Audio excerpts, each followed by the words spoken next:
Good evening friends.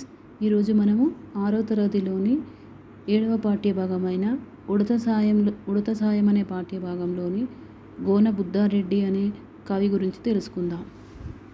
కవి పరిచయం. గోన బుద్ధారెడ్డి 13వ శతాబ్ది వాడు. ఇతడు కాకతీయులకు సామంతరాజు. వర్ధమానపురం అంటే పూర్వం వర్ధమానపురము, ప్రస్తుతం నంది వడ్డెమాన్. ఇది నాగర్ కర్నూల్ జిల్లాలోనిది. దీనిని రాజధానిగా పాలించాడు.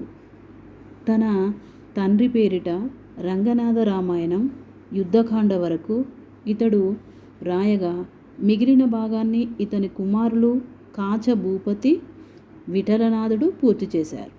ఇది తెలుగులో తొలి రామాయణం. ఇందులోని శైలి సరళంగా మధురంగా ఉంటుంది. Okay friends, thank you. Please subscribe my channel.